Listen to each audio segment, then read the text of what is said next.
Can Suyu kanalıma hoş geldiniz. Kanalıma abone olmayı, bildirim zilini açmayı, eğer videomu beğenirseniz beğen tuşuna basmayı unutmayın lütfen.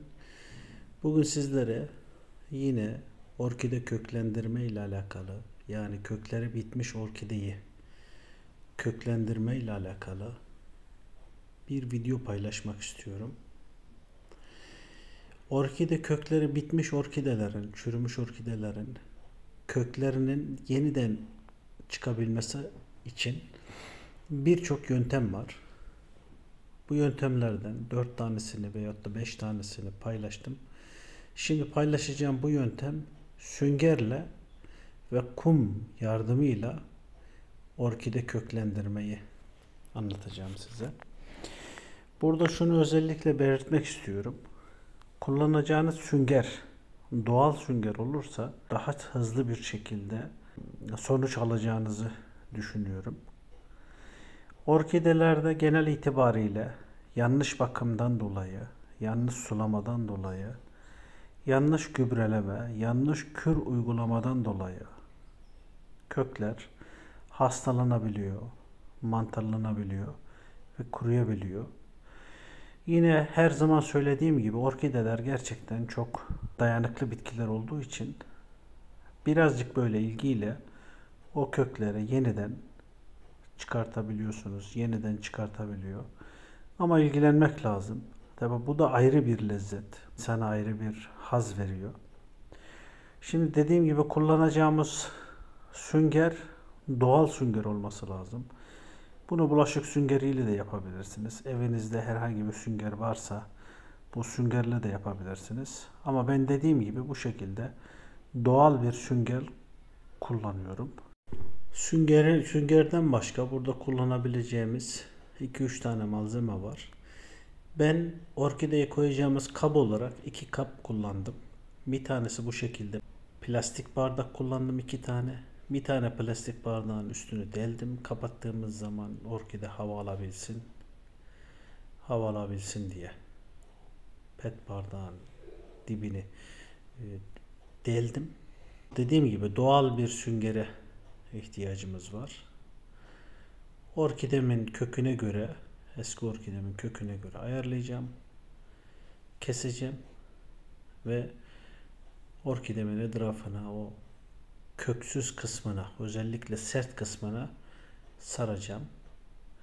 Şimdi ben iki şekilde orkidenin köküne iki şekilde tutturuyorum. Herkesin evinde bu şekilde tokalar vardır. Gördüğünüz gibi tokalar vardır. O tokalarla tutturuyorum. Şimdi bu şekilde orkidemizin köküne göre, yani küçük kökler varsa o kökleri altına almayacak şekilde, çünkü o kökler çürür diğer türlü. Bu şekilde büyük bir tokayla süngerimizi tutturuyoruz. Aslında kolay, yani çok kolay bir şey. Burada her zaman uyguladığım bir şeyi söylüyorum size yine. Bu kabuk tarçından üretmiş olduğum tarçın suyu. Tarçın suyunu neden kullanıyorum? Yine her zaman söylediğim gibi yine söyleyeceğim. Tarçın suyu orkidelerin köklenmesi için birebir, sadece orkidelerin değil, bütün bitkilerin köklenmesi için çok önemli bir malzeme. Ben köklendirmek istediğim bütün bitkilerime bu tarçın suyunu kullanıyorum. Hem besleyicilik özelliği var, hem de orkidelerimizi köklendirmesi adına, köklendirmek için, daha doğrusu köklendirmesini hızlandırmış oluruz. Görüyorsunuz, birisini pet bardakla yaptım. Diğerini de bu şekilde bir saklama kabıyla, uzun bir saklama kabıyla yapacağım. Çünkü daha şık olsun, daha güzel olsun istiyorum. O yüzden saklama kabıyla yapacağım. Saklama kabı mika.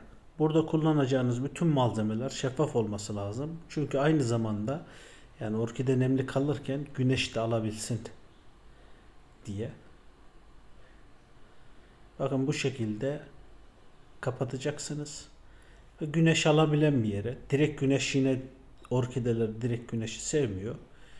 Direkt güneş alacağı bir yer olmayacak. Perde arkasında bir yere de koyabilirsiniz. O kapak kısmına altına iki şey koyabilirsiniz. Bir pamuk uygulayabilirsiniz. Daha doğrusu üç şekilde koyabilirsiniz. Bir pamuk uygulayabilirsiniz. Bir de gördüğünüz gibi bu şekilde tuvalet kağıdı olabilir. Kağıt havlu olabilir. Böyle bu şekilde orkidenin süngerinin de nemli kalması. Çünkü sadece o süngeri koyduğunuz zaman kuruyacaktır. Orkidenin süngerinin de nemli kalması için bu şekilde kağıtlarla kapağımıza ıslattığımız kağıtları koyarsak altına sünger de kullanabilirsiniz. Ama ben bu şekilde kağıt kullanmayı tercih ettim. Bakın bu şekilde kapatacaksınız üstünü ve orkidenizi böyle köklenmesi için beklemeye başlayacaksınız. Yaklaşık bir 10-15 gün sonra küçük küçük yanlardan kökler vermeye başlayacaktır. Ara sıra o kağıtları değiştirirseniz, yani haftada bir değiştirirseniz, kuruduğu zaman da o kağıtları sulandırırsanız hafif hafif daha verimli olacaktır. Yoksa sulandırdığınız zaman, kuruduğu zaman orkideniz de kuruyacaktır. Burada şunu söyleyeyim. Yani bu şekilde kökler yaklaşık 5-10 santim civarı kökler olduğu zaman orkidenizi oradan çıkartıp toprağa geçirmeniz lazım. Yoksa orkidenizin yaprakları soluyor ve orkideniz kök verdikten sonra kısa bir süre sonra solmaya başlıyor. Onun için buna dikkat edeceksiniz. Yani orkideler köklenmeye başladı mı küçük bir saksıya çok rahatlıkla orkidenizi alabilirsiniz. Bakın ne kadar güzel duruyor. Bu yaklaşık 15-20 gün sonra dediğimiz kök vermeye başlayacak. 1,5 ay sonra falan da yaklaşık 1,5 ay sonra bu kökünü tamamıyla vermiş olacak. Ve ben de bunu alıp küçük bir orkide saksısına geçireceğim. Orkide saksısına dikeceğim. Ve büyümeye başlayacak yani orkidem. Orkideleri ben marketlerden bozulmuş şekilde alıyorum.